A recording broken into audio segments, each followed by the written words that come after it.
नमस्कार बंधुरा ঐশীর মা রান্নাঘরে আপনাদের সবাইকে স্বাগত। আজ আপনাদের সঙ্গে শেয়ার করছি একদম দোকানের মতো পারফেক্ট মিষ্টি লাল দই কিভাবে বাড়িতেই খুব সহজে বানিয়ে নেবেন সেই রেসিপিটা। আশা করছি আজকের রেসিপিটি দেখে বাড়িতে যদি দই তৈরি করেন তাহলে কখনোই আর দই বসাতে আপনাদের কোনো অসুবিধা হবে না। তাহলে চলুন রেসিপিটি কিভাবে বানাই সম্পূর্ণটা দেখবেন। অনেক টিপস এন্ড ট্রিক্স আজকে এই রেসিপিতে আমি শেয়ার করছি। প্রথমে একটা পাত্রের মধ্যে হাফ লিটার পরিমাণ লিকুইড দুধ নিয়ে নিলাম। এখানে দুধের পরিমাণ আপনারা নিজেদের প্রয়োজন মতো নেবেন আর দুধটা ভালো কোম্পানির ব্যবহার করার চেষ্টা করবেন। যদি ফুল ক্রিম ভালো কোম্পানির দুধ হয় তাহলে কিন্তু দইটাও খুব সুন্দর হয়। এরপর দুধটা যখন একটু হালকা উষ্ণ গরম হয়ে আসবে তখন এর মধ্যে আমি দিয়ে দিচ্ছি 50 গ্রাম গুঁড়ো দুধ। দুধটা দেওয়ার পর সাথে সাথে ভালো করে নাড়াচাড়া করে মিশিয়ে দিতে হবে যাতে বড় কোনো দানা থেকে না যায়।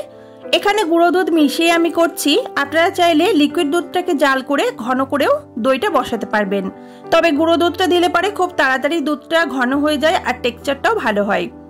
দুধটাকে এবার পাশের বার্নারে দিয়ে দেবো একটু ঘন হওয়ার জন্য। আর এদিকে আমি আর একটা ফ্রাইং প্যানের মধ্যে নিয়ে নিচ্ছি 100 থেকে 120 গ্রাম মতো চিনি। এখানে মিষ্টিটা অবশ্যই আপনারা নিজেদের স্বাদ মতো দেবেন। কে কতটা মিষ্টি দইয়ের মধ্যে খেতে চান সেই অনুযায়ী কিন্তু চিনিটা দিতে হবে। একটু চারপাশে ভেবে ছড়িয়ে দিলাম, তারপর নাড়াচাড়া করবেন না। দেখবেন চিনিটা নিজে থেকেই গলতে শুরু করবে আর এরকম সুন্দর একটা ব্রাউন কালার আসতে শুরু করবে। এটা আমাদের চিনির ক্যারামেল তৈরি করছি, এটাতেই দইয়ের কালারটা কিন্তু লাল হয়। চিনিটা যখন সম্পূর্ণ গলে যাবে আস্তে আস্তে তখন আমাদের এই চিনির ক্যারামেলটা নামিয়ে নিতে হবে।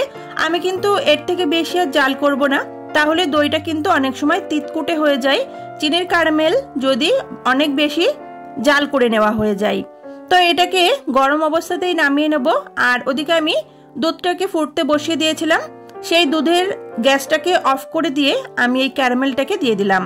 দুটোই যদি ফুটন্ত অবস্থায় মেশান তাহলে কিন্তু দুধটা ছানা কেটে যাওয়ার সম্ভাবনা থাকে, তাই জন্য গ্যাসের ফ্লেমটা বন্ধ করে দেওয়ার পর এখন আমি আবারও অন করে দিলাম। আর এবার আমি ভালো করে নাড়াচাড়া করে মিশিয়ে নিচ্ছি।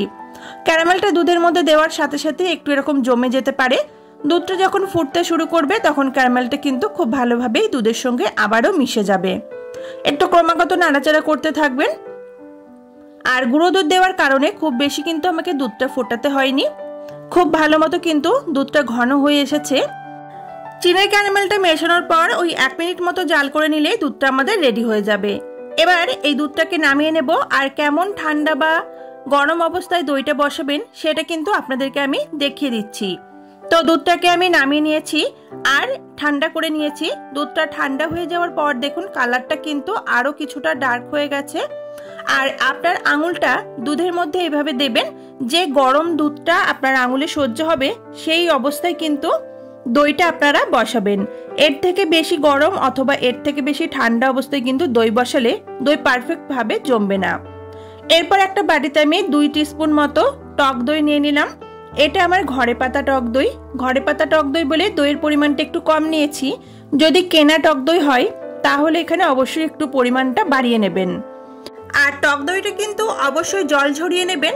যদি টক দইয়ের মধ্যে জল থেকে যায় তাহলে দই বসানোর পর দইয়ের ওপর কিন্তু জল জমতে শুরু করে, আর তার জন্যই জলটা কিন্তু ভালো করে ঝরিয়ে নিতে হবে। দইটা ভালো করে ফেটিয়ে নেওয়ার পর দুধের মধ্যে আমি দইটাকে দিয়ে দিয়েছি। আর তারপর ভালো করে দুধের সাথে দইটাকে মিশিয়ে নেওয়া কিন্তু ভীষণই গুরুত্বপূর্ণ।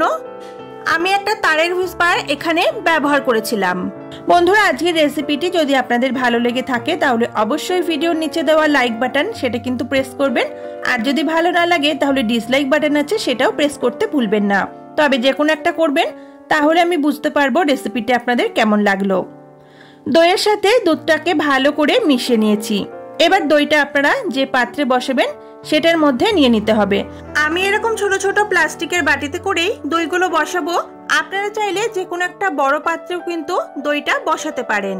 তো এই ছোট ছোট পাত্রে বসালে কি হয়, এইগুলোকে সার্ভ করতে সুবিধা হয়। একটা একটা করে যদি দিয়ে দেওয়া হয় তাহলে কিন্তু বেশ ভালো হয়। আর বড় পাত্রেও চাইলে বসাতে পারেন এই সমস্ত দুধটাই। তবে এরকম ছোট ছোট পাত্রে দইটা বসালে দইটা জমতে কিন্তু সময় কিছুটা কম লাগে, আর একসাথে বড় পাত্রে বসালে দইটা জমতে একটু সময়টা বেশি লাগে। সবকটা প্লাস্টিকের বাটিতে আমি দুধটা নিয়ে নিয়েছি। এরপর এটাকে আমাদের দই জমতে রেখে দিতে হবে প্রায় 7 থেকে 8 ঘন্টা মতো। আপনারা চাইলে সারা রাতও কিন্তু রেখে দিতে পারেন। আমি সারা রাতই এটাকে রেখে দিয়েছিলাম। এটা রাখার সুবিধার জন্য একটা কড়াইয়ের মধ্যে আমি বসিয়ে নিলাম, তারপর এটাকে ঢাকা দিয়ে রেখে দেব সারা রাতের জন্য। দইটা যখন ভালোভাবে বসে যাবে তখন 1 থেকে 2 ঘন্টা ফ্রিজে রেখে দেবেন। দই যেহেতু ঠান্ডা খেতেই ভালো লাগে, তাই একটু ফ্রিজে রেখে তারপর দইটাকে সার্ভ করবেন। আর দইটা কত সুন্দরভাবে জমেছে আশা করছি আপনারা দেখে সেটা বুঝতে পারছেন। আপনাদেরকে কেটেও দেখিয়ে দেব দইটা কত সুন্দরভাবে জমে গেছে। তাহলে বন্ধুরা, আজকের এই রেসিপিটি ফলো করে আপনারাও কিন্তু বাড়িতে এই মিষ্টি লাল দইটি বানিয়ে নিন। রেসিপিটি যদি ভালো লাগে তাহলে অবশ্যই ভিডিওতে একটা লাইক করে আমার চ্যানেলটা সাবস্ক্রাইব করে নেবেন। দেখা হবে পরের দিন নতুন রেসিপিতে। সবাই ভালো থাকবেন। আজকের মতো টাটা।